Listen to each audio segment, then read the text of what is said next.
you would expect probably 10 to 12% of the nest to hatch. That's what our studies would say. About 10 to 12% of those duck nests are going to hatch on their own without any intervention.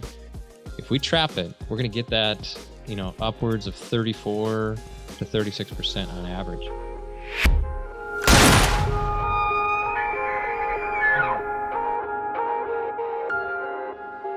All right, what is up, everybody? I have Mr. Ryan Muckenhern to my right, and across from us virtually, Mr. Joel Brice from Delta Waterfowl. We're going to talk a lot about ducks and waterfowl today. Joel, welcome. What's going on, man? Hey, it's a beautiful day here in Bismarck, North Dakota. So I'm told, sitting here in my office, enjoying the air conditioning. Nice. What have you been up to lately? I guess our field work, as you guys probably know, we do a lot of research, a lot of duck production programming. This is kind of that time of the year where projects are wrapping up. So we have kind of one foot in the last field season and already thinking about, time to come. But we were just down in Little Rock, Arkansas for our first ever Duck Hunters Expo a couple weeks ago. So still kind of digging out from being gone. Oh man, yeah, exactly. I know how that goes for sure. It's like super awesome, but like you said, you got to dig out. But what was the expo like? Was it good? Yeah, it was fantastic. It was the first of our kind.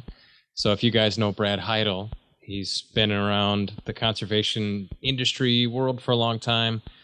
He's run many an expo, but he's the only one. So I think everybody at Delta was a little bit nervous to uproot and go down to a convention center and hoping people would come. But it was a smashing success. There were, many vendors setting up booth space. We were told that actually the convention center had never filled a floor like that before. Wow. And there were north of 20,000 people that came off the street to check it out. And it was pretty neat. That's fantastic, man. That's a lot of people caring about ducks. I like it. Definitely. Yeah, we kind of played to our strength on that one. When you think of duck hunting, I would say top 5. You probably think of Arkansas. Stuttgart, not where we were, but, they call it the mallard capital of the world or duck hunting capital of the world. So it was pretty cool. Oh, you were just talking about where you're located right now. You guys have a really early opener. Yeah, it is kind of funny. The early Canada goose season, which is resident Canada geese, that opens up, I think it's the 15th, if I remember right. And I also believe the daily limit is 15. Wow. And as you guys know, that's, resident Canada geese, golf course geese, they become a bit of a problem. And so the cool thing about that is the northern species of geese or subspecies of geese that would have a more restrictive limit on it, maybe 3 a day, maybe 2, depending on where you are. We know that none of the migrants are here yet. So they can be way more aggressive on these resident giant Canada geese. And I go a couple times, but my brain is still thinking about fishing, and then doves are not long after that. But It's good to get out. It's hard to beat taking a new hunter or my kids, out with those big B-52s coming into your decoys. No, that's awesome, man. I mean, like you said, just being so we're talking August here, the middle of August. Like you said, that's, 15 or so days in front of dove season, which to me is like my time marker. Like fall officially starts September 1. It's like dove season. A lot of grouse seasons open September 1. That's like the like if you're gonna have the starting gun, pow. Yep. But that's cool to be able to do it early. Like you said, it's tough to get your mind out of fishing, but what an awesome opportunity. Like you said, nice weather, robust limits. Sounds like a pretty darn good time to me. What's the mosquito situation like that up there? Luckily, this year it hasn't been that bad. Good. But you get into some of the, we have a creek north of where I live, where I take my kids and we catch catfish and carp and anything else that'll bite. Mosquitoes can be pretty terrible there, but generally speaking, I was expecting, because as you guys know, really droughty last year, like severe drought. But this year, the water came back with a vengeance, and it's beautiful conditions. It's green, all the potholes are full. Ugh. I was expecting it to be a really bad mosquito year, but it's surprisingly enjoyable. I don't know why. It's cool to see that water come back and just see how fast it can come back. I know when I lived in western Nebraska, Lake McConaughey was like, it's a big reservoir out there, and it was just like way down, and it was like it'll never fill back up. Like it's like, and then like in 1 year, like it was like, and it was that way for a lot of years, like way down. Like I was hunting turkeys one day. I've talked about this before, but like we were on birds, and I found a like a landing net that had fallen out of somebody's boat at some time.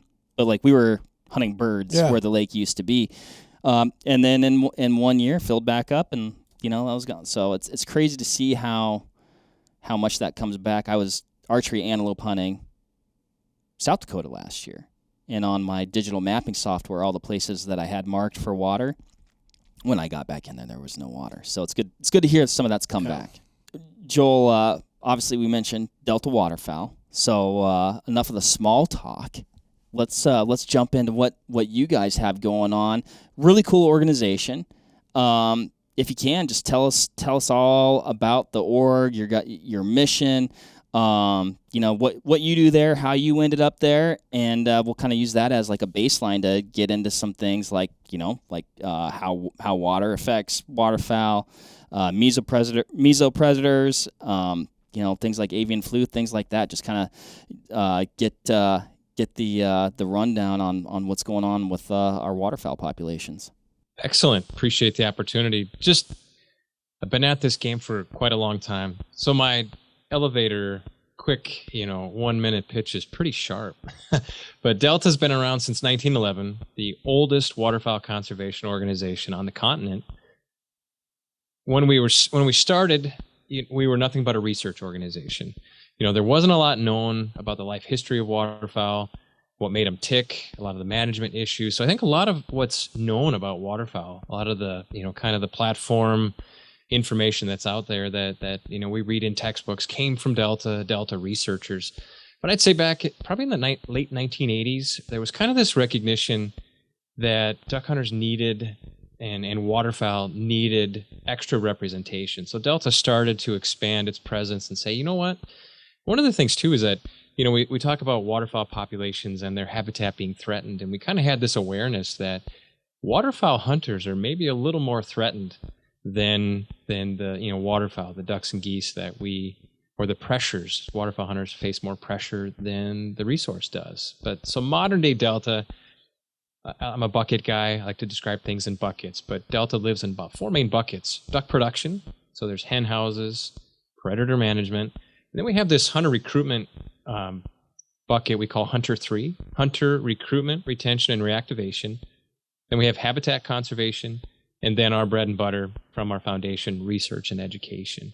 And you'll find any one of Delta's efforts falling inside of those 4 buckets or pillars. And then how is the org structured? Like, I guess I'm picturing it, you're kind of like at, HQ, if you will, but are there chapters or what's going on in that where people can get involved at that local level? Yeah, no, great question. One of the things that I'm really proud of with Delta, and it really hasn't changed. Well, it hasn't changed, is that Delta is not set up to survive the loss of duck hunting. So if duck hunting goes away, Delta goes away. So we call ourselves the Duck Hunters Organization. Our money comes from waterfowl hunters, those that love waterfowl hunting, those that love the waterfowl resource.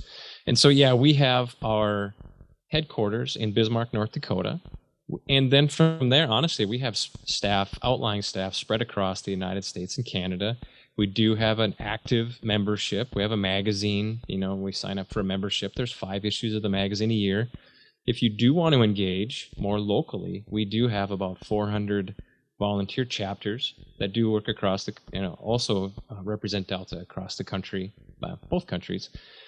But I guess the difference there is, of course, you can go to your typical Delta banquet. You can hang out with other duck hunters, eat kind of a not so good banquet meal.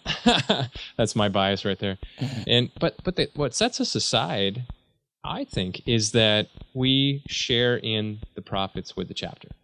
So a chapter, after all the bills are paid, they are allowed to spend 15% of the funds that they raise in a given year on local projects. So they do nest structure, scholarships, hunter recruitment events, you name it. They do have to apply on, for what they want to spend those dollars on. And that's just to make sure that it fits our mission, right? And can slap that Delta logo on there proudly.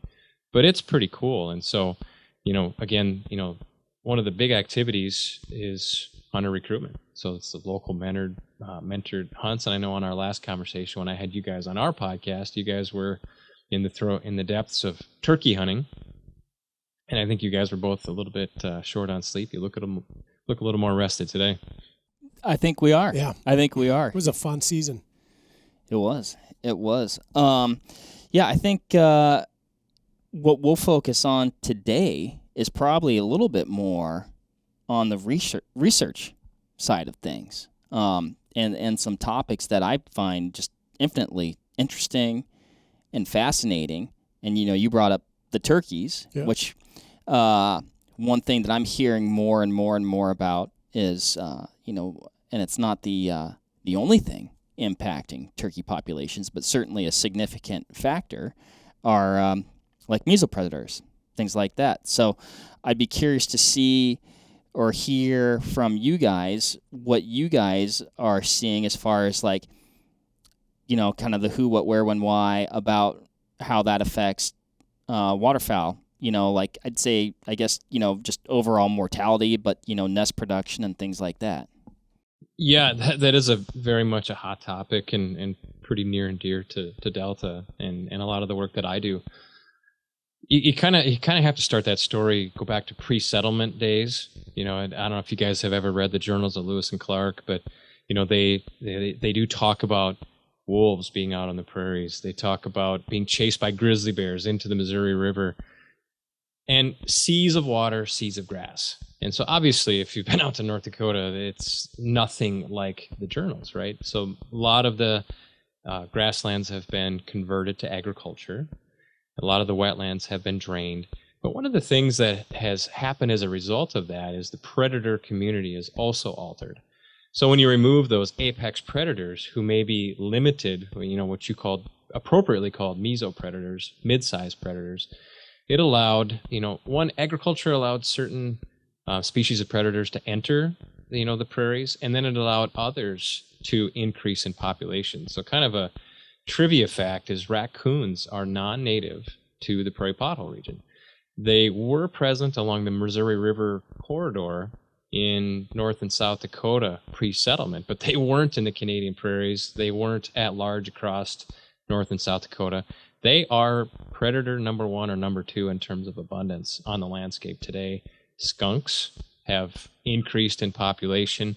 Red fox are quite low right now because of sarcoptic mange. I don't know if you guys ever have that popping up. From my Wisconsin days, I can't really remember that being a discussion point. But anyway, the predator community's changed in favor of predators who love to eat duck nests, pheasant nests, songbird nests.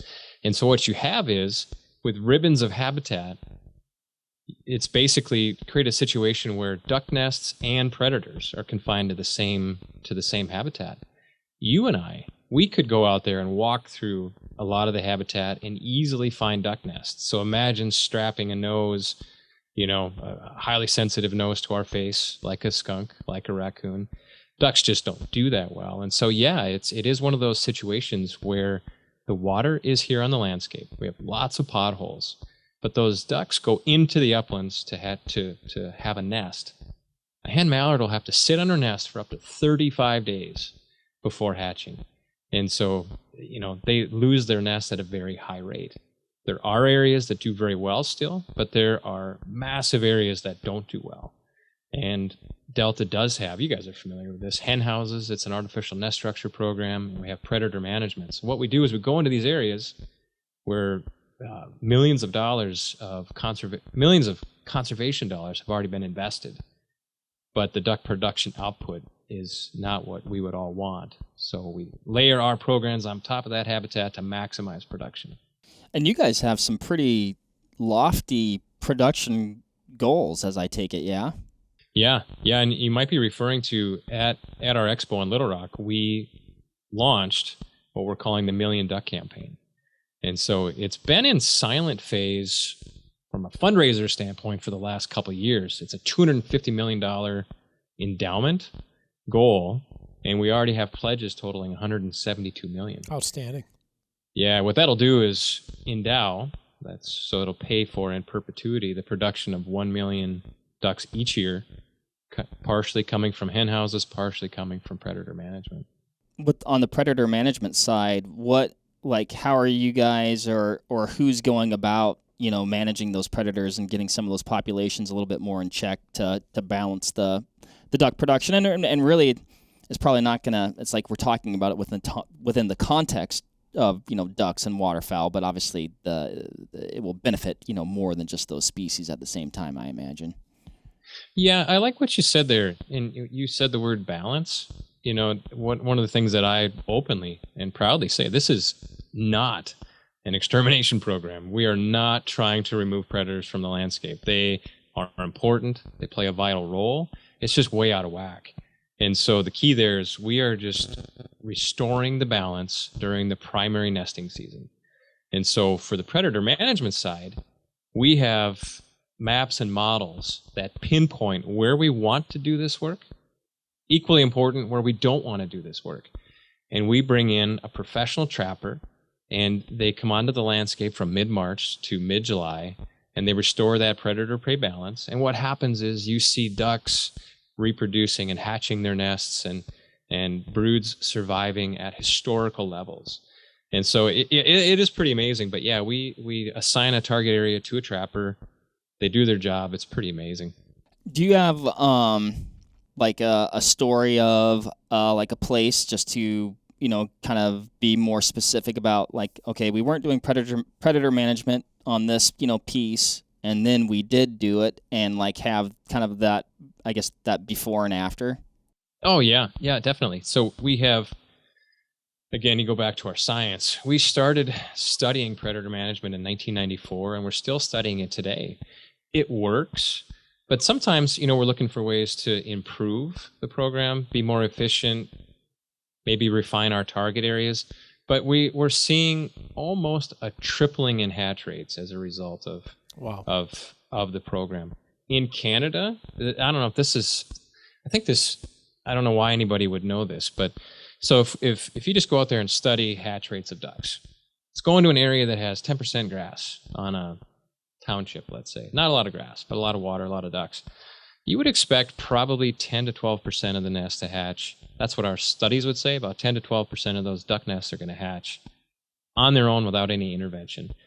If we trap it, we're going to get that, upwards of 34 to 36% on average. You jump into Canada, don't really know why. I have some thoughts. But if you went to an area, didn't trap it, you're going to look at probably 2 to 5% success. And then now we don't bring it up as high. We're in probably the mid 20% range, but you're looking at as high as a 12-fold increase when you're in some of the more depressed areas in Canada that have a high breeding duck population. And so what is your theory on that? You said you've got some ideas as to what it is, where that disparity is there. Yeah, a couple things. One, the predator community is a little different. There's a more dominant avian community. Sure. The other one is, if you guys, anybody that's traveled out to the Dakotas, there's waterfowl production areas. There's a big conservation reserve program footprint. So what this is, it's permanent grass. You're not haying it, you're not mowing it, you're not grazing it, you're not disturbing it, but every 10 years, let's say. And so I think it's a lot more stable environment. Sure. You'd have the avian community is not as prevalent. So I just think the background rates are just a little bit higher as a result. And we have more grass than in Canada in a lot of these areas. Gotcha. It's still like in, both, in Canada and the U.S., though, I mean, pretty astounding improvements on hatch rates there for sure. I mean, that is a dramatic, impact / improvement, more so than I actually thought it would be. Yeah, to give it context, and I think this kind of drives it home, ducks need to have 15 to 20% of their nests hatch each year just to maintain a population. So anything less than that, it's a declining annual population. Anything more than that, obviously you grow. So when I'm saying 2%, 5%, 10%, 12%, that means that local population is a decline annually, and they are. So when we can come in and apply our programs, hen houses, we're getting 60 to 80% of henhouse nests to hatch. Same background rate, but a very dramatic increase. That's a huge increase. Now, it is restricted just to mallards. Hen houses, we've documented some other use of maybe cavity-type nesters, wood ducks, hooded mergansers, but it's 99.9% mallards. Sure. What's a mallard hen house look like? I'm not sure. I think I've seen like wood duck boxes and things like that, but I'm not sure if I've actually seen a mallard hen house. Okay, so picture this. Picture an 8-foot steel pipe pounded into a wetland, 3 feet away from the shore or 3 feet from a cattail ring. Now on top of it, place a horizontal 3-foot cylinder that's about 12 inches in diameter. Stuff a whole bunch of vegetation in there. A hen mallard will jump in there, make her nest. So now she's off the ground in the water. So skunks can't go in there and just raid the nest. Raccoons can shimmy the pole here and there. But in general, that hen is protected from above and below. And then when she'll come and go a couple times throughout the day. She'll just jump out of the tunnel onto the water or swim to the base of that tunnel, fly up into it. And then when she has her ducklings, they simply drop out into the water.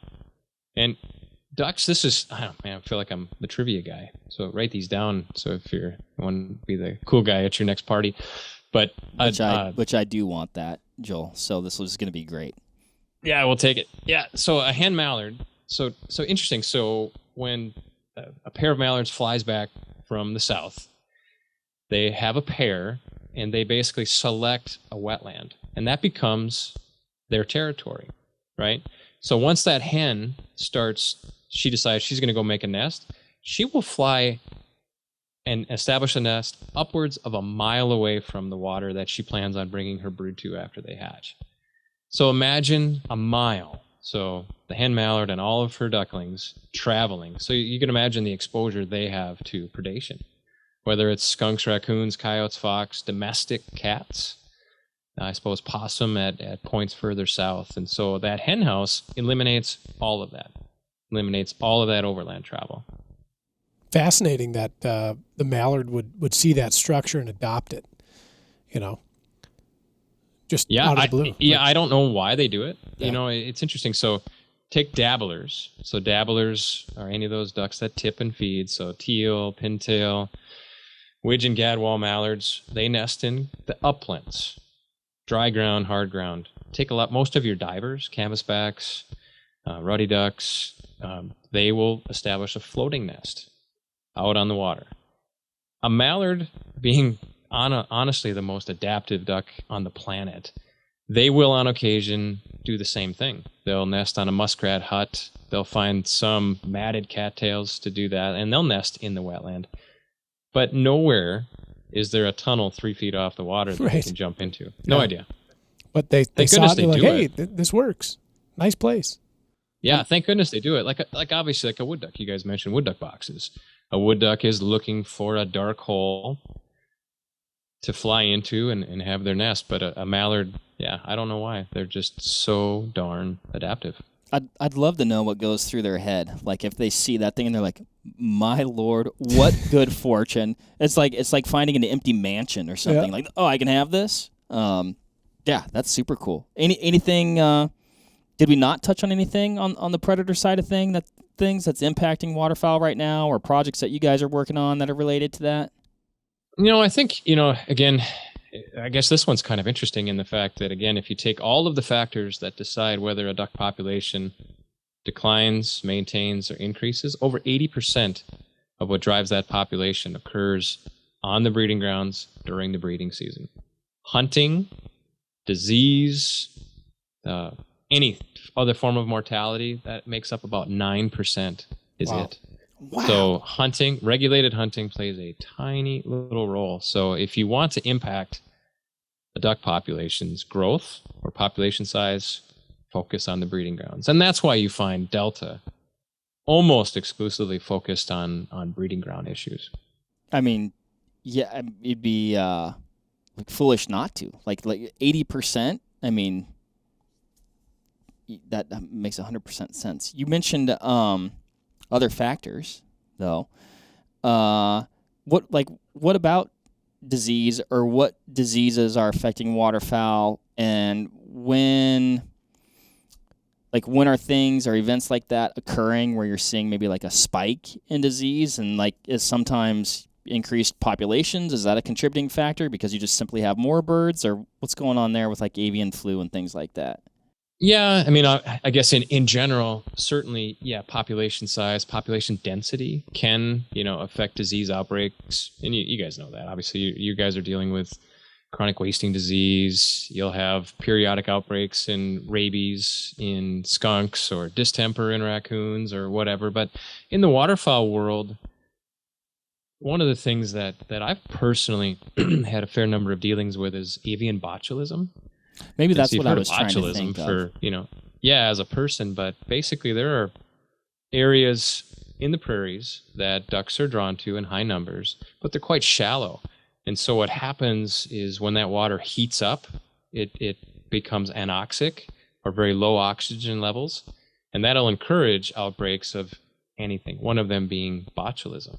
And so in some of these traditional areas where there'll be botulism outbreaks, you can lose hundreds or thousands of ducks to that.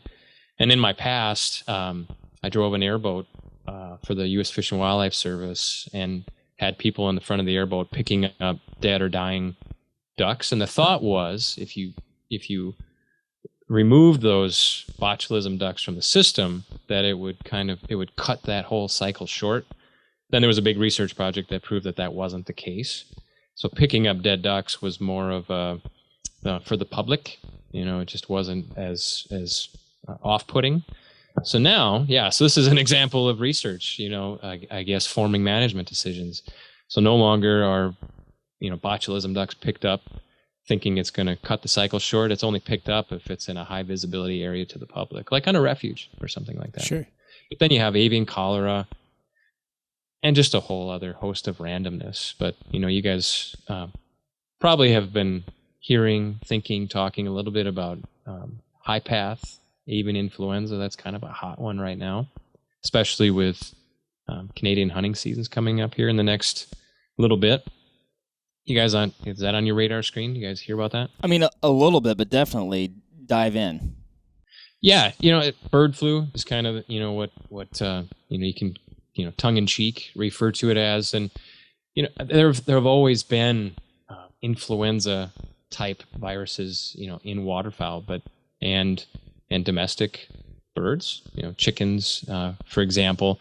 But there's, and actually I did a whole podcast with it. I talked to this guy named Andy Ramey, Dr. Andrew Ramey, and he's up at the USGS Alaska Science Center in Alaska. And he completely nerded out on it, and it was awesome. But basically, I think what a lot of people following social media would hear, that there were big die-offs of snow geese during the spring migration this year. Typically, ducks, when they have bird flu, they don't die from it. So the concern is that they'll share it with domestic birds. So now we're talking about the multi-billion-dollar poultry industry, right? Chickens, turkeys. And so it's always been that big concern that waterfowl would carry it, give it to, let's say a chicken farm, turkey farm, and there'd be a massive die-off there. But kind of for the first time, ducks were showing symptoms, including death. And so that's kind of the first time. So now what's entered the conversation is high-path avian influenza. High-path meaning you're going to die. Or become quite sick. So that high-path avian influenza, the question still remains, will it affect duck populations, goose populations, or related species of water birds populations? As of right now, the thought is no, but ducks migrated through, went into points north, spread out, during the breeding season and nesting season. So, I think I am waiting to see what happens when birds start to, flock up again. Now you're having flocks of 2,000, 3,000, 4,000 mallards, many more geese. Obviously, as you can imagine, the ability to transmit it from bird to bird will increase. But I think a lot of people are talking right now, there's a tradition of many people that go up into Canada to start their hunting season, because even in North Dakota, it starts a little bit earlier. In Canada, it starts earlier than here. But the question is, there's an issue as to whether or not a hunter can go into Canada, harvest ducks and geese, and bring them back across the border.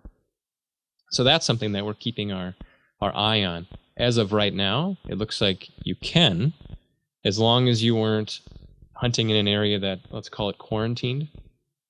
So if you're not in one of those areas, it looks like you can, but it's a hot issue. It's changing day by day. The U.S. government, the Canadian governments, and the ag departments of both countries are in pretty regular contact right now, trying to figure it out before people head north.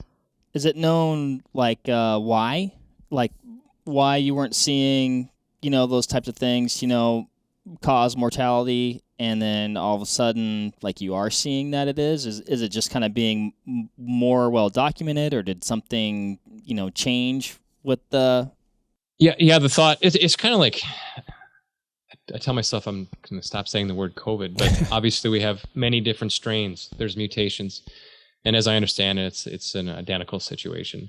There's just mutations and variations occurring annually. Yeah, and I can remember periods of time in the past when avian influenza was talked about, but it seems like it wasn't, I'm going to use the word sensationalized, but not like, oh, they're sensationalizing this, but it wasn't brought to such light. I mean, local newspapers were talking about, don't put your bird feeders out this year because we're worried about spreading avian influenza. And that was a new thing. Bird flu, I mean, when I was a kid, they were talking about bird flu. Mm-hmm. And now it just seems like the impact must just be much larger.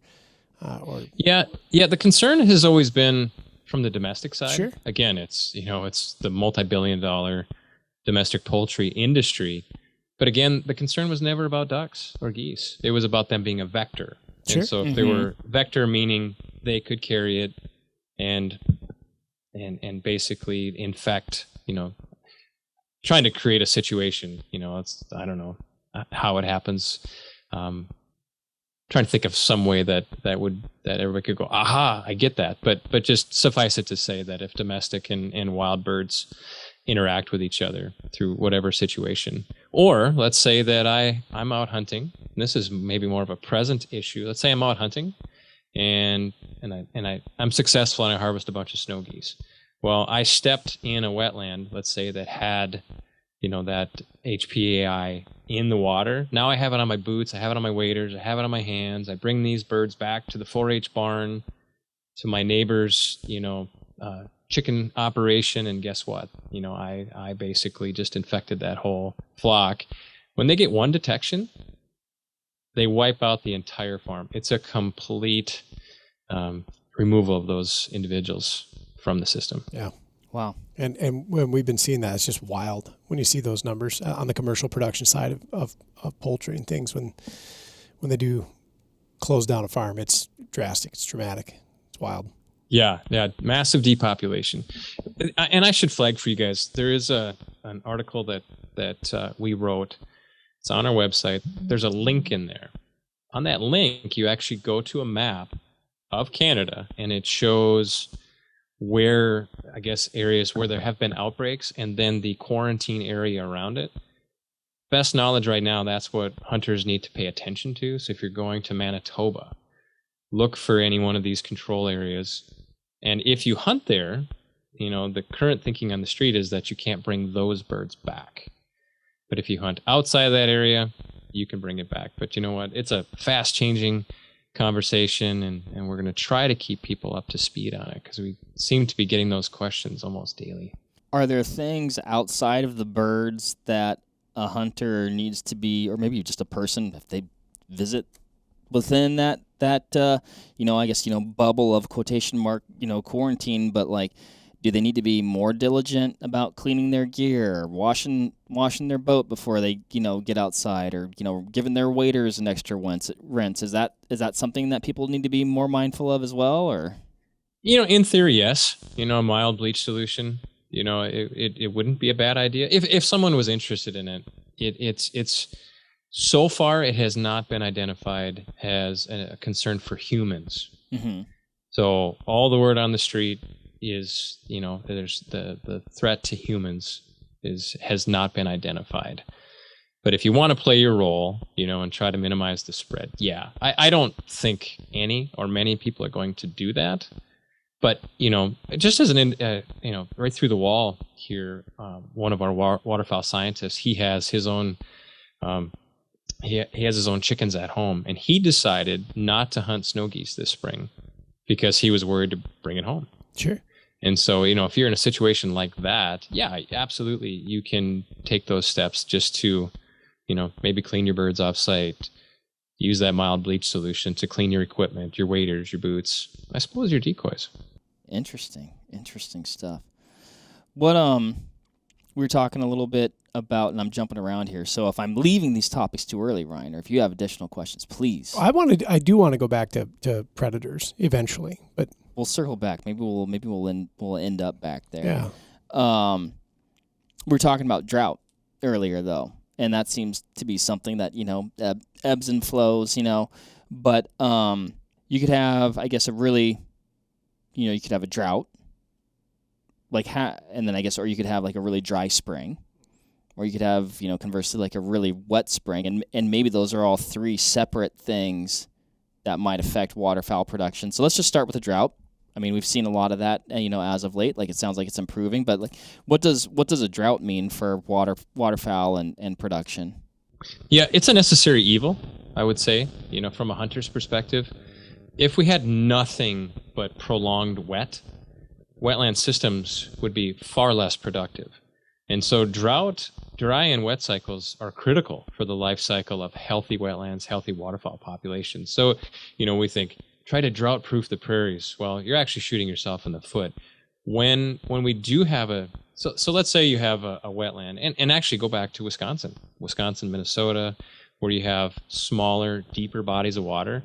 You don't have vegetation in the middle. Like your fishing lakes, you don't have vegetation in the middle because sunlight is not reaching the bottom. If it doesn't reach the bottom, you don't have plant growth. So if you take these shallow prairie depressions that we have here, and obviously they're present everywhere, but say you have a shallow depression, light reaches the bottom everywhere, which stimulates plant growth. That plant growth stimulates aquatic insect growth. And what you have there is just a high productivity. You have lots of nutrition, lots of food for ducks. And so ducks that are well fed, reproduce better, higher clutch size, more attentive to their nest, leaving less and being more susceptible to predation. So yeah, when things dry out, when you have drought, basically you have vegetation growing everywhere. And then when the water does come back, you flood that vegetation, and then you could call it duck soup if you wanted. It's just a highly productive system for breeding and nesting waterfowl. And then what about, can a super wet spring negatively impact nests from too much moisture or things like that? Yeah, we've run into a few situations. So, I guess two things. So we talked a little bit earlier about diving duck nests. Mm-hmm. They anchor, it is a floating nest, but they anchor it to vegetation so it doesn't, float away in the wind. So you can have these major rain events that have the wetland level rise to the point where that nest won't go with it, and it'll flood. Or, if it's a slow increase in water levels, that hen will actually build on top of her nest to make it higher. But yeah, in a super big deluge, that nest will flood. In the uplands, a hen could nest in a dry, lower area of a field, and I guess the same thing can happen. You could get flooding there. Now, typically then those waters will soak back in, but if damage is done, eggs are floating around, it's over. But that's not a huge thing. But thankfully, most duck species re-nest if they lose a nest to some event like that, or predation, if it happens early in the cycle. When I was saying before that, a mallard will lay an egg, I didn't say this before, but a mallard will lay an egg a day and then incubate to a period of about 35 days before hatch. And so if they lose their nest early in that cycle, they'll re-nest, and they'll re-nest, and they'll re-nest. The wetter the year, the more they'll re-nest. The drier the year, in an extreme drought, some ducks may not have a nest. Most ducks will, but they'll quit right after that if they lose it, because they don't think it, but there's some internal signal or cue telling them, yep, resources are quite limiting. Let's not try this again. Sure. Ryan, you got anything else before we circle back to predators? No, let's run right in. Let's go jump back in the predator realm. What do you got? What questions do you have? Well, predators have come up in topics of discussion surrounding conservation, I think a lot in the past 5 years, with a lot of different organizations and, people that we chat with. And I also see a remarkable decline in people trapping. Fur prices are nil right now. Social stigma surrounding trapping are at an all-time high. Do you folks see a correlation with that, with the reduction of people trapping, whether it's for recreation or income? With that reduction, that generation kind of figuratively or literally dying off, do we see this imbalance getting further, out of whack with mesopredators increasing? Nobody's out trapping them except the professionals, and then population impacts the ducks. Yeah, I would say, in short, I would say yes. Okay. Expanding on that, again, pre-settlement, the system was at balance. And what the present day landscape, the situation was caused by humans, right? Sure. And so I do think in the fur boom of the 70s and 80s, I don't know about you guys, but some of the stories that I've heard, there were guys stealing traps from other trappers, stealing animals from someone else's trap to sell it because they were worth something. Yeah, I've heard of guys going to a creek crossing underneath an old township road and finding 2 or 3 other traps, from different people in that. And so, yeah, I would say not that long ago, trappers played that role of leveling the balance. Yeah. But again, when the fur market crashed, societal change, I call it urban drift, just kind of this rural to urban lifestyle change, sports, all those kind of things.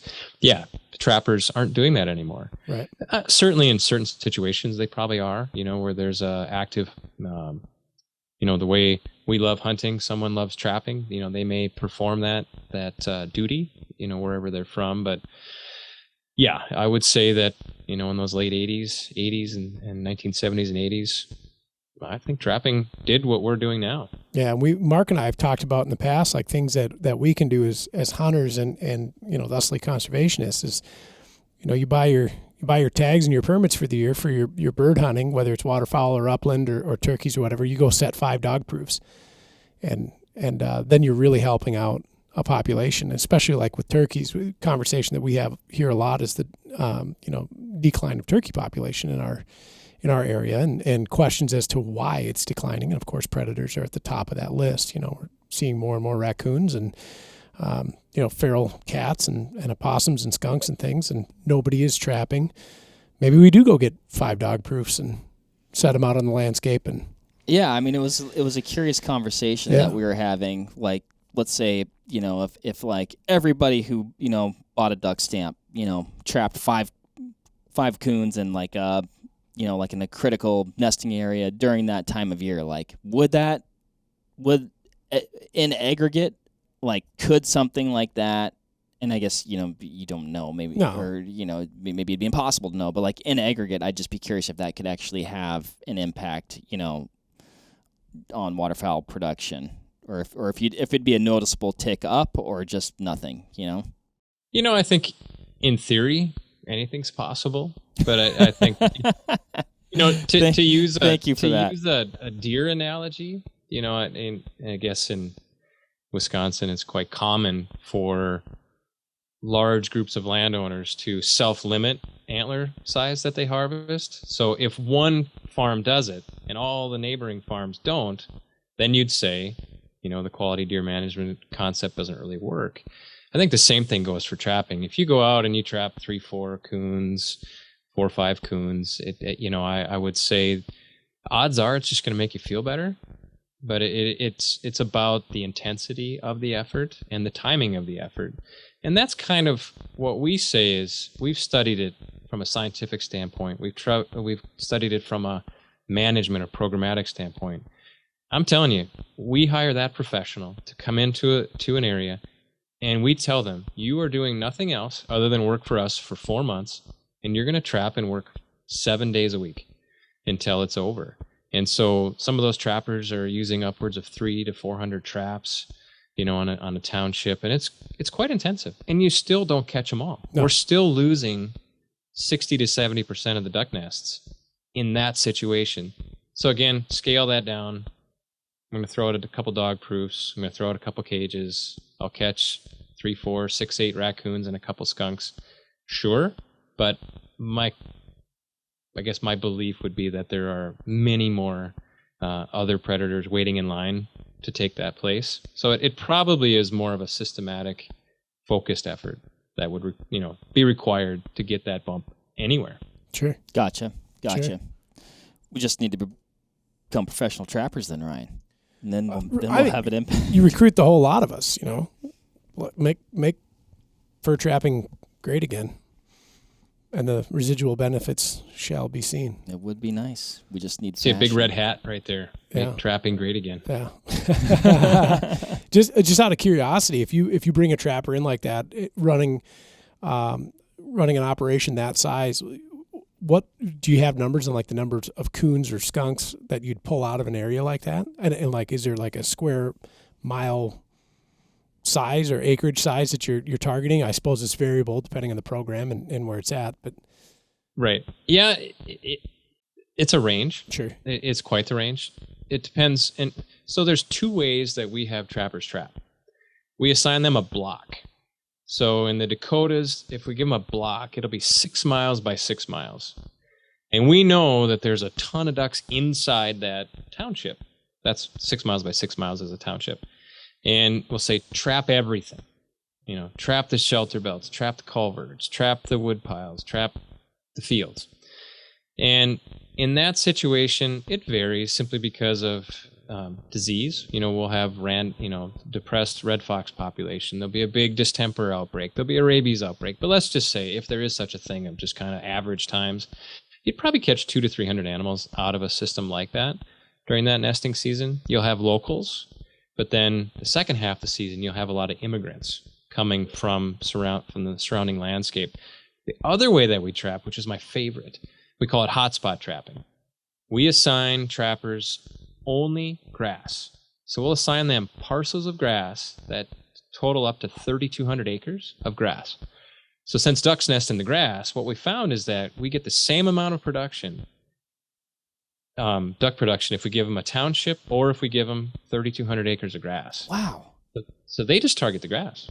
Target only that. And you get a similar number of predators because predators are attracted to that prime habitat. There's food there if they end up in those grass parcels. And it's crazy to think about that, removing that much. And I guess it puts my original question or frames up real well. You remove that many predators from a landscape and you still have 60% loss due to predation on a nest resource. That's incredible. That's incredible. Yeah, and it is incredible. And the other part, this is one of the things that we always teach our trappers, in that the number of animals you catch can be an index of success, but what is the better thing to focus on is you want to minimize the amount of time that predator is on your block. Because they could be foraging, destroying duck nests for 2-3 days, then you catch it, damage is done. Yeah. You got to catch it on day 1, so it can't do the damage. Yeah. So that's why it's so intensive. A fur trapper would never trap the way our guys trap. Simply because the most important trap for one field, you might catch one animal 3 months into the season, but you catch it on the backside of a field before it forages across that field, you might have saved 50 nests. But if you caught it on the other side, right next to the road, like a fur trapper would do, you lost all your nests already. And you think about what a miracle it is anyways to get something in a trap. I mean, you got something that's 4 inches in diameter stuck in a 3,200 acre, grass plot, and you just happen to be right there. So, wow. Boy, and these guys, and they're interesting individuals. They're all salt of the earth. Oh, yeah. But you want to pick a more inventive, innovative group of people on this planet, you'd be hard-pressed to beat a trapper. Yeah. They will do anything, invent anything, make anything. Totally cool guys. Oh, absolutely. Like you said, I mean, unfortunately, literally and figuratively a little bit of a dying breed, but that is a generation where you just figured it out. Yeah. I mean, I'd say oftentimes, I guess you're, outliers for sure. Like you and I, Ryan, when we start trapping. Well, and like that's the thing. Like I grew up kind of trapping. My grandfather and my uncle brought me with on a coon line and a muskrat line, and then there'd be incidental mink and things like this in there. And they were and are a different group of folks. And in my generation, trapping is an anomaly. Like when somebody traps, it's like that's an interesting person. And they're rare these days, and it's kind of a shame.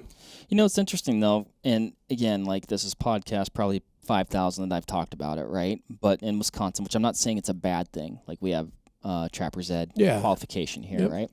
But oftentimes when we talk about, hunter recruitment, we talk about barriers to entry, and I'm a person that's like lifelong hunter and have an interest in the outdoors and an interest in trapping, but what it takes, to go through that course and, the homework assignments and like it's been just because of time, really, a barrier to entry for me. And I'm just like, I don't know, I feel like I could watch 5 YouTube videos, wrap my head around it, whatever I was trying to go trap, do it safely, do it humanely, do it, with the knowledge of, managing public perception, educating people, you know what I mean? Like, but I still haven't done it yet. Right. Maybe this year's the year, Ryan. I'm thinking. Is this year going to be different? This year's going to be different, Mark. We're going to do that. We're going to trap our 5 coons and not have an impact. Yeah. Big takeaway is, though, is like it's probably not going to turn the tides on nest predation, but it could help, maybe. I guess. Yeah, I was kind of a downer on that one, but I should kind of footnote that one. Yeah, I mean, I do think that in aggregate, we can all have an impact. Sure. But it would take a whole bunch of people, making that decision. You don't have to hit it the way Delta does to have those, but maybe to experience the magnitude of increase, you have to, it's go big or go home. Yeah, for sure. What about speaking to things that people can do on an individual basis, wanting to have some sort of impact on waterfowl production? What are some things that folks can do out there that, they can feel good about and know that they're making a difference? Yeah, I think, just kind of the do-it-yourself type projects, it's hard to beat nest structures. Sure. It really is. Wood duck boxes have played such an important role, for continental wood duck populations. Yeah. I think, there's, nest cavities in most regions of North America are no longer limiting, with early logging operations, you lost a lot of those cavities. Wood duck boxes filled that niche, but in most systems, it's no longer a limiting factor. But that's a great do-it-yourself conservation story. Hen houses, they do work in any location where you have breeding mallards. So Wisconsin, Minnesota, Michigan, the Dakotas, Prairie Canada. We've even had some neat stories coming out of the Carolinas, other parts of the world. Where we don't hear those things working are in the deep south. You start hearing of maybe some non-migratory mallards or, pen-released mallards that have, survived. Not really hearing any stories about that, but, nest structures are great. Of course, I think one of the better, this may seem like a scheme, but one of the best ways to participate in conservation is to go recruit some hunters. I think we talked about this last time, is that, the funding and the conservation footprint of hunters is strong, but it's been on the decline for the last several decades. And so license sales, duck stamps, tax, as you guys know, firearms, ammunition, archery equipment, all that kind of stuff. So yeah, go recruit a hunter, participate in a local mentored hunt or educational day. Whatever conservation organization represents what you love to hunt, support that organization, whether it's deer or pheasants or ducks. Go for it. Those are my top ones anyway. No, I like it. And you don't have to be a duck hunter to buy a duck stamp either. No. So. No, and I'd like to see that expanded upon too. In fact, I nearly fall into that bracket because every fall I buy my duck stamp. I go waterfowling a handful of times, but I'm predominantly big game hunting. Yeah, that was ingrained in me a long time ago when I was a much younger person, before I became kind of a duck fanatic. And I have since stopped hunting ducks effectively, which is a shame, but I still buy a duck stamp every year. I'd like to see other people who enjoy the resources in the areas where waterfowl are reproducing and the habitat regions also get a duck stamp. It's not just about hunting at that point in time. It is truly a marvel of conservation success when you look at the time that has been out, the amount of revenue that has generated, and then, resulting of that revenue, the projects and these organizations that have come up and made duck habitat great again. I think everybody who spends time outdoors in those places should also buy a duck stamp. And they're cool. Yeah. They're collectible. Yeah. Even though somehow, I've probably owned, I don't know. Think about when you buy duck stamps. Do you have any of them? I might have 2. Yeah. And they're probably all crumpled up and wrinkled somewhere. What are you guys got any other cool projects that you're working on right now that you're excited about? Well, yeah, but I had a question there, Ryan. You kind of dangled something in front of in front of me there, where you said that you used to waterfowl hunt. Yeah. You still hunt. I do. But you favor, species other than ducks and geese. And there's a lot of people that are just like that. What is it for you that influenced that transition? So it's kind of three-pronged, I would say, geographical, social, and I don't know, maybe it's two-pronged, geographical and social. So my driving force to be afield from the time that I was about 8 to the time that I was about 20 was waterfowl. So I grew up in central Minnesota. I started duck hunting pretty young, and hunted around the Fergus Falls, Alexandria region of the state of Minnesota, which had phenomenal waterfowl hunting, skirting the Dakotas. So we'd catch some of those birds that were coming over. And then as I got into my preteen and teen years in my hometown, we had a burgeoning Canada goose population. And I remember the first hunt I went on when it was like we discovered how to hunt Canada geese. And we went from hiding under super mag shells or burlap to hunting out of coffin-style layout blinds with full-body decoys. And it was like flipping a light switch. It went from, my father and I would shoot 5 geese a year, 10 geese a year maybe, and it was interesting that somebody would shoot a goose, to all of a sudden we are shooting daily limits and figuring out in what creative manner can we cook and serve goose, because it was so frequent that we were having it. And I was nuts about that. I would say I attended more morning shoots than I did high school days.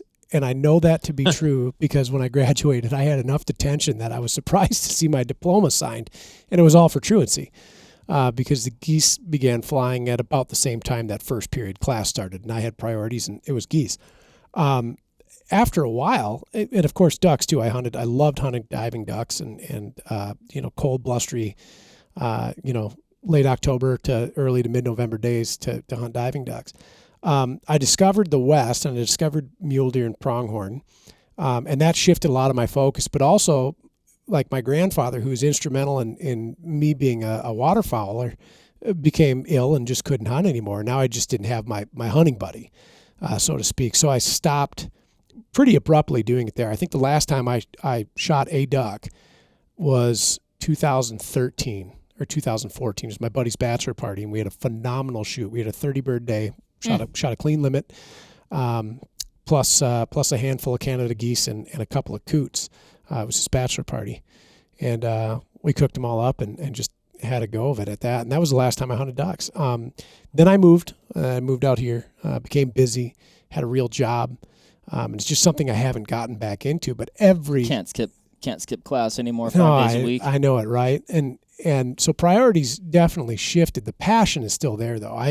I look and I see, large groups of birds out here where I live. I've got a lot of little bodies of water, and I've got Big Lake, Wisconsin, and I see troves of all kinds of ducks in the spring coming through, and then in the fall, dabbling ducks and then diving ducks later on the body water that I live on now, and of course Canada geese, and I miss it. I really do. And I think that, a guy should be as proud to hold up a limited ducks or geese as he would a 160-inch whitetail, and if not more so. Like it's the same accomplishment, and sometimes I think it's more so. Like if you fool a duck or a goose late season that's seen every spread along the way, from the beginning of his migration to the end, and you get that bird to come in and you're successful in harvesting, like that's an accomplishment. You did all the things right. You were in the location, you had the decoys right, you had the calling right, and it all came together. And I see that kind of coming out of favor for a lot of people, and maybe not. Maybe I'm overhyping it, in lieu of things like pronghorn and mule deer. For me, like you see this big rack and you think, what an accomplishment. And I think that's silly. I think I really do need to get back into it, and I have no good reason other than the reasons I've said as to why I got out of it. Yeah, I think you nailed it, though. At least to me, from what I perceive, and I know it's for myself too. Now I was never as into waterfowling, not even close to you, right? But it's just time, and then you have time, and then you have to pick. Yeah. And then, for me, like I grew up hunting big game. And so like that was like always my primary. I didn't hunt ducks until I was in like high school, probably late high school. I don't know. I didn't know anybody. Like my family didn't hunt ducks, so that was like an introduction through a friend of mine. And that what was interesting is all they did was hunt waterfowl and upland game. All we did was hunt big game, essentially. And so we kind of crossed paths, and we actually probably ruined my good friend because he rarely he used to hunt ducks like copious amounts of days. They had a duck cabin. Yeah, like that's what it was called. It was the duck cabin. Now he hunts big game. Yeah, and again, I don't know what it is. Is it time though? Because like I carve out a week of time to go hunt pronghorn. Like a lot of moving pieces go into that. Whereas duck hunting, especially if I'm hunting like dabbling ducks in small bodies of water, I need a half a dozen decoys, waders, a shotgun, and the means to get there. I think the problem is you're like, well, I can just fit that. You don't intentionally carve out that time, right? Yeah. Like you would for like a big game hunt or something like that. You're like, well, I can just fit that in, and then life and work and I don't know. It is a shame. Yeah, we should hunt ducks more. I always say that. I think that's it's a common story, and yeah, I work for a waterfowl organization. As I mentioned, strongly supported by waterfowl hunters, but I find the same pressures, and it's time, right? You tend to, I think people are maybe more confined to choose and maybe specialize a little bit. But I think one of the things that that I hear, at least with waterfowl hunting, it's access. I think a lot of people, it's more specialized access perhaps, and it's become tougher. You have to travel further, or the stigma of equipment. But I think the one thing that I find, no matter what, everybody loves to duck hunt. It's like a soap opera. You maybe haven't duck hunted for 5 or 10 years, but the day you do it, you loved it. You know what's going on. For sure. Every time I do it, I'm like, why don't I do this all the time? And then I just go hunt deer again. For me, I'll be honest with you, with my deer spots, I can just grab my bow, grab my gun, and go. Mm-hmm.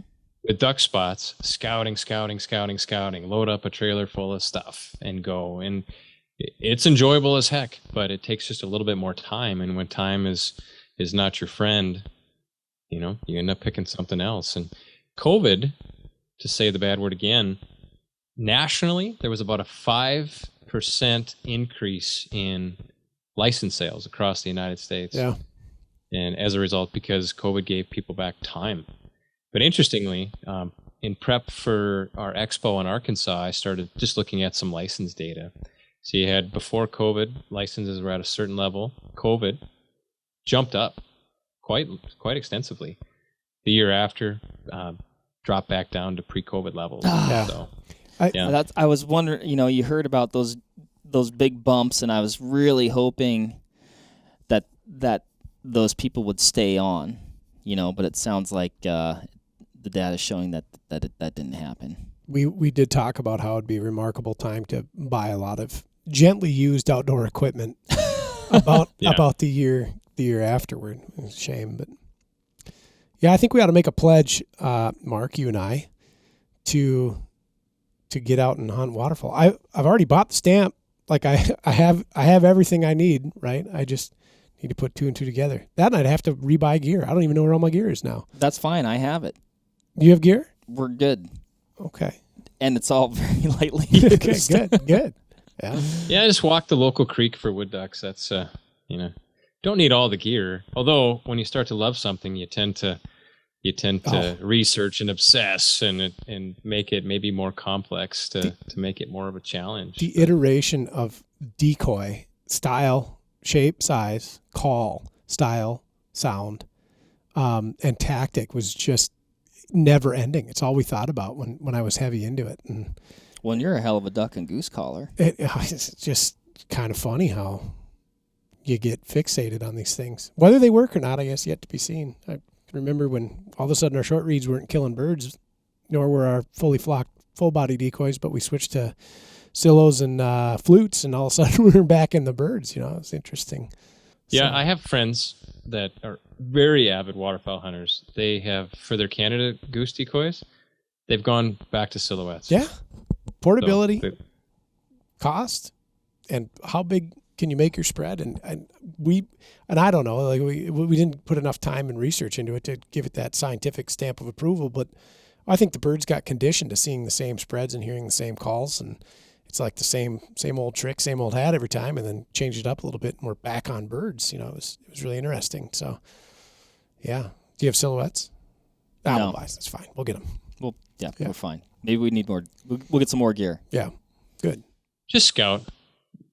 Scouting's key. Just go where they want to be. Nope, Joel, we need more gear. Yeah. That's what fixes it every time. More stuff, Ryan. Fancy camo and really, that's it. Yeah. That's what does it. I have a question for you based on, not to go too long here, but something I've always wondered, like I was mentioning earlier, we went from having seemingly a few Canada geese in my local area to having a tremendous amount of Canada geese. And we would hunt them on sweet corn fields, seed corn fields, sometimes bean fields, pea fields, and sod. What happened pre-colonialism, pre-agriculture? What were these birds doing for food and forage? And what could we know what their numbers looked like? I mean, I would assume that now when we look at some of the Dakota regions, especially when we have cornfields and bean fields that are, bigger than the state of Rhode Island, it seems, huge resource for birds to feed on. What did it look like pre-colonialism? If we know that, we've replaced one apex predator with 5 mesopredators, did we do something similar with food source with modern agriculture that actually benefited ducks? That's a great question. That's actually a super great question. On the goose side, I think it's a little easier to describe simply because, I suppose when you had your apex predators, they probably ate a goose or two. Yeah. But a lot of the, geese, you call it biparental care. You have both mom and dad defend the nest. So if you want to be a raccoon going up to a goose nest, good luck. Yeah, right. So I think, and then of course a lot of, we have what we call resident geese. Those have been subject to, change. But when you go, most of the geese that are harvested during, your regular waterfowl season nest breed in the Arctic. And that's a largely unchanged environment. So I'd say goose populations that, your Arctic nesting geese, they've always fluctuated based on spring conditions, late winters, early springs, and some predation for sure with Arctic fox. You started to hear a little bit of stories of polar bears in some of these areas, but I think, I guess I don't really know. One of the interesting thing is all I know, if you go back for waterfowl, you go back into the 1950s, that's where a lot of our earliest surveys for waterfowl population index came from. We're living in the good old days right now. If you look back in the last 5 to 10 years, you're looking at all-time record survey populations of ducks. And so it's not all bad. We talked about a lot of the doom and gloom. And I think the reason why why it's as good as it is because there's been a major effort to protect water, wetlands. In the 60s, the U.S. Fish and Wildlife Service had a massive effort to purchase wetland easements, protecting a large percentage of those prairie potholes. And the water determines how many ducks can come to an area. The grass determines how well they do. And that's kind of how we divide it. And so if you don't have the water, you don't have the ducks. How much grass is how well they do. So certainly, hatch rates were much, much higher. But one of the things that I guess the reason I can't really describe is that migrations were much more short in duration historically. So, a goose that lifted off in the Arctic of northern Manitoba had a very fast migration to the Gulf Coast. Now there's waste grain, refuges. There is no shortage. That was probably one of your biggest mortality periods, were those large migration events. But again, all the waste grain, all the agriculture, that wasn't here, right? And so it's no longer a limiting factor for those big migrations. Yeah. Very cool. Yeah. It's all cool stuff, man. I like I said, I find I guess like all animals and just the research and like stuff that you guys are doing just like infinitely fascinating. And it's and thank you for doing it. Thanks to you guys and Delta and Delta's members and for putting in the time, money, and effort to learn these things, do the science, and benefit the resource. It's all really cool. So.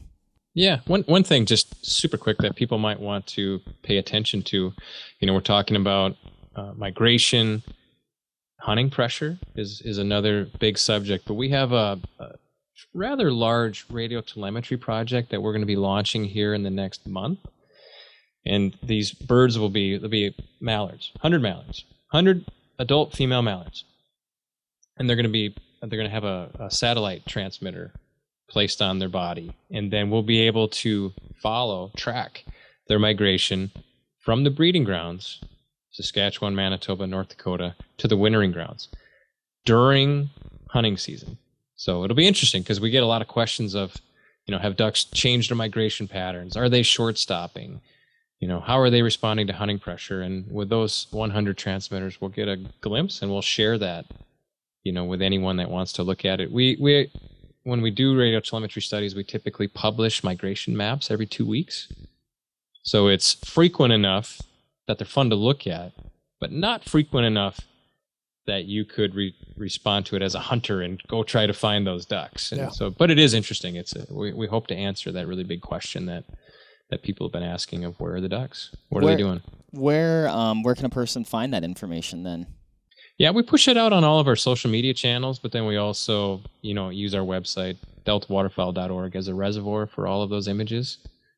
And so right now, we did a big ringneck duck tracking study over the last few years. Those maps and stories are on our website right now, but we'll do the same thing with mallards.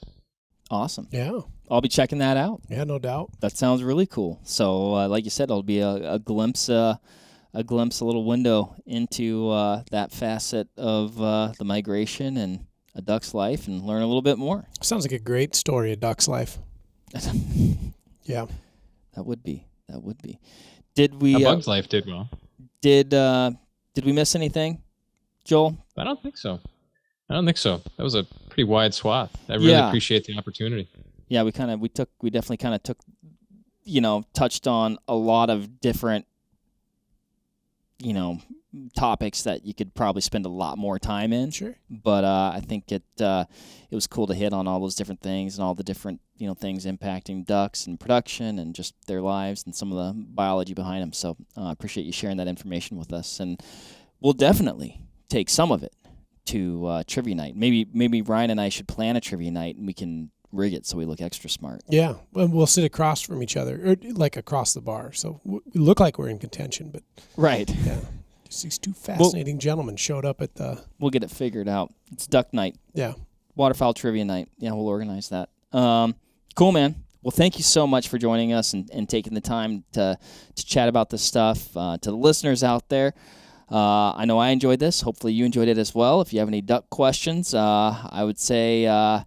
Hit up the guys at Delta. Yeah. They know a lot.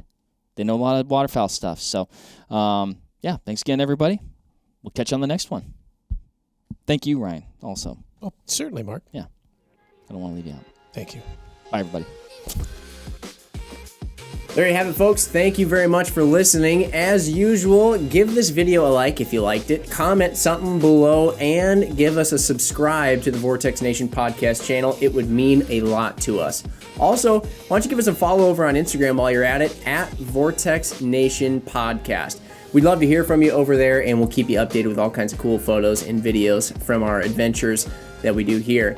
Otherwise, we will see you on the next one. Thank you again. Happy hunting and shooting, everybody. Have a good one.